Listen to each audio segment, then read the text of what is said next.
بسم اللہ الرحمن الرحیم۔ سبق آموز کہانیاں، بڑائی جتانے کا برا انجام۔ ایک شخص کو اللہ تعالیٰ نے بہت مال و دولت عطا کیا تھا۔ اس کے پاس اتنی زمین تھی کہ 3 ریلوے اسٹیشن اسی کی زمین پر بنے ہوئے تھے۔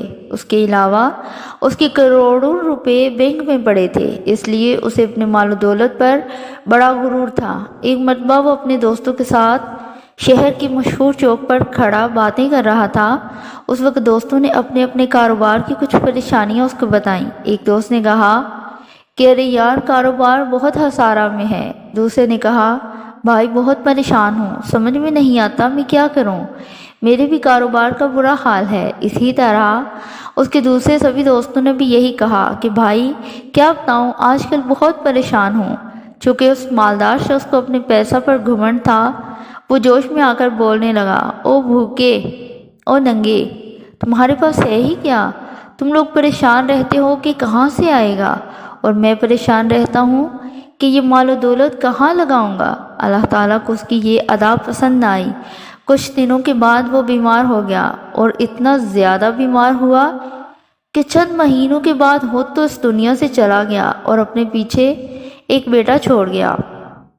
جب اس کا بیٹا جوان ہوا تو پھر کیا تھا، سر پر باپ کا سایہ نہ تھا، اور باپ کی چھوڑی ہوئی کروڑوں کی دولت اس کے پاس تھی۔ یہ دیکھ کر کچھ الٹے سیدھے لوگ اس کے دوست بن گئے۔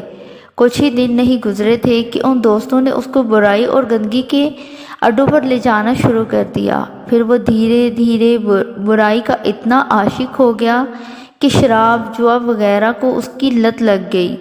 شراب پیتا رہا، جوا کھیلتا رہا، ایک ملک سے دوسرے ملک کی سیر کرتا رہا اور مستیاں اڑاتا رہا۔ اس طرح اس نے پانی کی طرح مال و دولت کو بہا دیا، بلکہ جوئے میں تو کروڑوں روپے ہار گیا۔ یہاں تک کہ بینک میں جتنا مال تھا سب کو جوئے میں لگا دیا، اور ایک وقت آیا کہ اس کو ساری زمینیں بیچنی پڑیں، بلکہ جس گھر میں وہ رہتا تھا اسے بھی بیچنا پڑا۔ اب اس کے پاس نہ اپنا گھر اور نہ ہی کھانے کے لیے اس کے پاس کوئی چیز تھی۔ آخرکار اس کا ایسا حال ہوا کہ جس جگہ پر اس کا باپ بڑا بول بولا تھا، اسی جگہ پر اس کا بیٹا کھڑا ہوتا اور لوگوں سے بھیک مانگا کرتا تھا۔ اہل دل کے تڑپا دینے والے واقعات۔ یہ مال و دولت، یہ صحت و تندرستی، یہ راحت و آرام، یہ علم و ہنر، ساری چیزیں اللہ تعالیٰ کی طرف سے دی گئی ہیں۔ بندوں کا اس میں کوئی کمال نہیں ہے، اس لیے کبھی بھی ان چیزوں پر اترانا نہیں چاہیے اور اپنے آپ کو بڑا نہیں سمجھنا چاہیے۔